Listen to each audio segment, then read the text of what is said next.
So recently I've been scrolling through the comments of some Boruto content creators, and I've noticed a lot of people are really hung up on the idea of Boruto joining this fight against Ryo Matsuri. Now I'm not here to say that they are distinctively wrong, as I'm not the writer of this series and I cannot guarantee anything I theorize will actually happen. But in this video I kind of want to discuss why I think Boruto most likely won't be showing up to this battle, whilst also discussing the conditions that kind of need to be met if he were to join the Konoha Strike Squad. As always, if you do end up enjoying the video, please consider hitting that like button, just so this video gets pushed out to more and more people. And on top of that, if you want to support the channel, then subscribing is your best way of doing that. But with that all said, let's get into this video. So for starters, let's discuss the context of both the mission at hand, as well as what's already been written into the story that suggests that Boruto is going to be staying out of this battle. Most notably, we have Kashin Koji telling Boruto directly that if he were to show up to this battle, then it would draw Jura to this location. And in their current circumstances, Boruto would outright die in that situation, and subsequently take all of the shinobi on this mission down with him in the process, as Jura would be able to defeat them all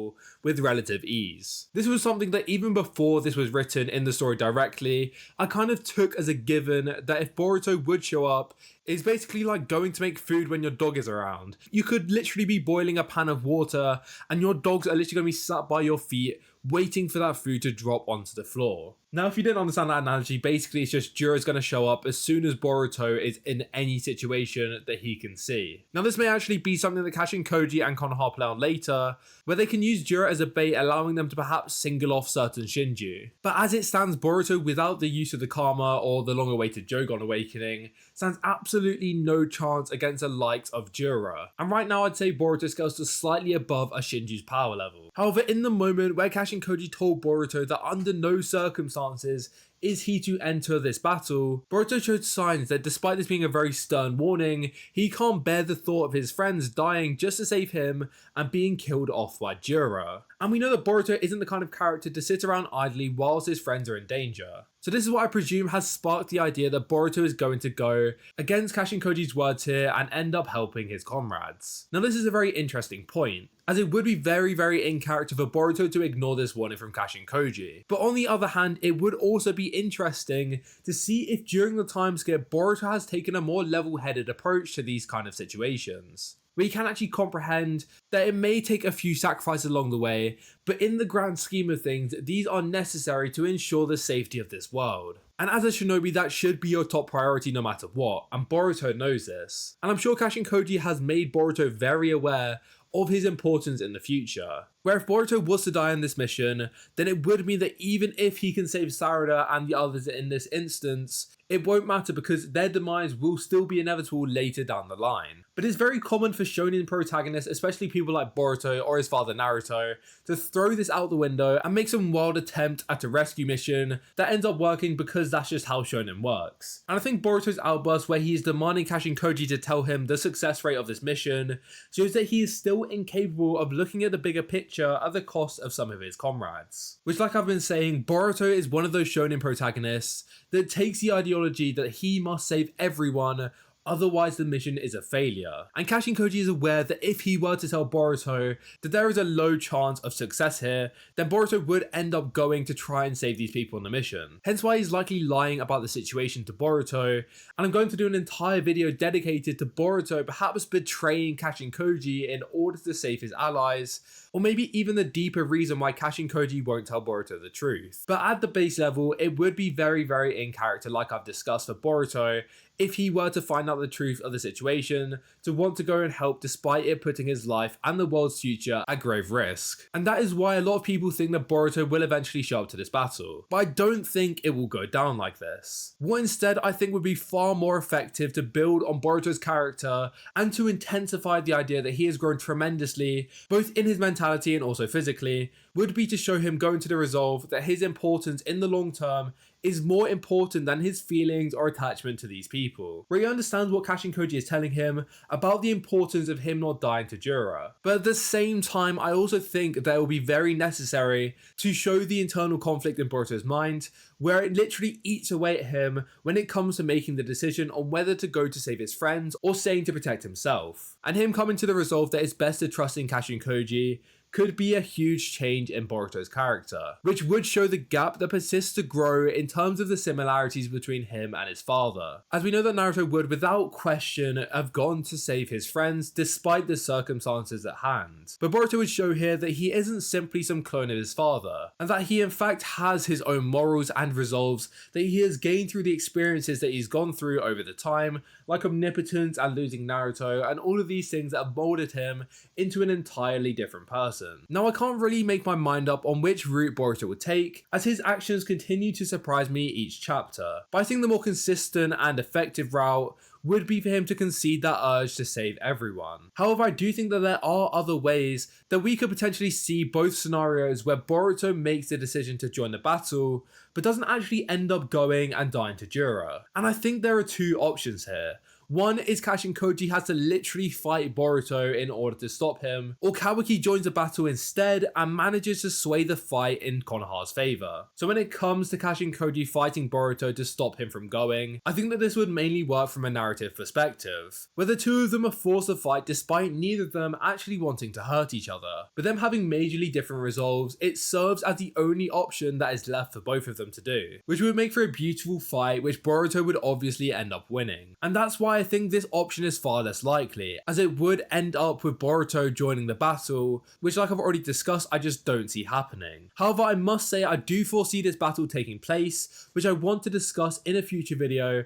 but I think this will come under slightly different circumstances. Instead, I actually think the by far most likely option of who is going to save Konoha will be Kawaki. Now the story did pivot towards Boruto and Kashinkoji's conflict over Boruto going to this battle, but it instead has shifted focus towards Kawaki's limiter removal, which to me implies that Kawaki's limiters being removed will play a big role in the battle at hand. I think that it would still work in terms of the flow of the story to have Kawaki and Amado have the discussion about the limiters after this battle in the Stand Village took place. However, the writers have instead intertwined the two, and hence I think that Kawaki will be the way that Kashinkoji can ensure to Boruto that he doesn't need to go to this battle, as he can tell Boruto that Kawaki without his limiters on the physical capabilities will be able to defeat both Matsuri and Ryu. And this may also align with why Boruto told Kawaki about his limiters in the first place. The way Boruto described it was by saying that it was advantageous to tell Kawaki in that exact instance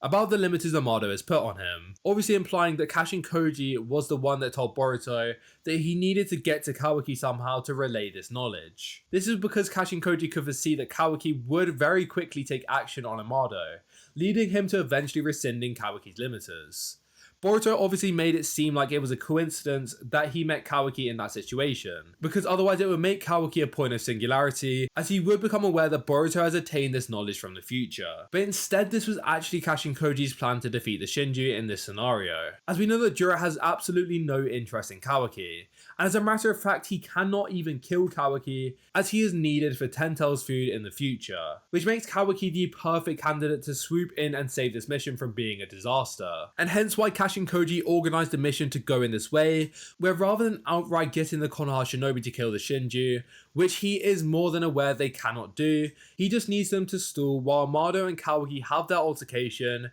and Kawaki gets his limiters removed. But the reason Kashinkoji cannot be entirely transparent about this plan to Boruto, because he knows that despite them not going to an all-out war with the Shinju here, as there is still a risk that in trying to stall them until Kawaki arrives, they end up dying to the Shinju in the process. Now I believe the only person to potentially die on this mission would be Arya, Yodo, or in my opinion the most likely Konohamaru, who will be consumed by Matsuri, who will also be able to get away from Kawaki. However, Ryu on the other hand will die and they will be able to free Shinki. But I'm going to go more in depth into how I think they will plan to defeat Ryu and Matsuri further down the line, but the general gist of it is the reason the writers have planted Kawaki's limiter removal in the midst of this battle is to show that the true intentions of the shinobi is to stall until Kawaki gets there. And that is also reflected in the plan that Shikamaru devised, where they aren't just trying to fight the Shinju straight away, and instead they need to trick them instead, which Shikamaru didn't state, but it inadvertently buys them time for Kawaki to arrive. Obviously Yodo messed this all up by falling for the bait,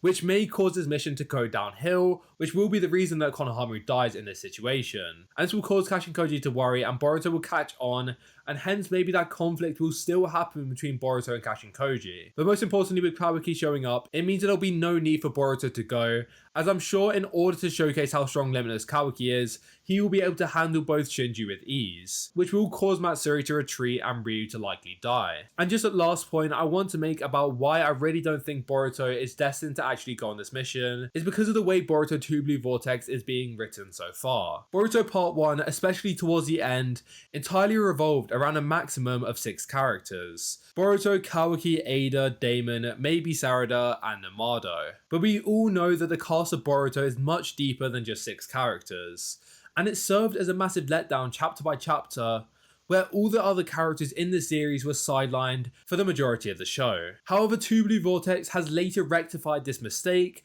and it's clear that the role of lesser characters is going to be much bigger than it was in previous shows. Think about the sheer number of characters we have seen showcased and even given a big role in literally 18 chapters of 2 Blue Vortex, where despite our interest now not even being on the side characters, and instead Boruto's growth over the time skip, and also the situation with the Shinju, the writers are perfectly able to incorporate many more characters who are, like I said, sidelined in part 1. And they are doing this in a way that doesn't feel forced or too excessive, to where we lose the focus point of the story. And the way that they have set up this mission, where Kashinkoji makes it clear to Boruto that he cannot go on this mission, very heavily implies that instead of always focusing on Boruto, which they have recognized was a mistake in part 1, they want to showcase the growth as well as the importance of the surrounding characters. As it always felt like everyone except Boruto and a few of the other characters were just being power crept out of the story. Like for example Sarada, Mitsuki, Chocho, Ino, Shikadai,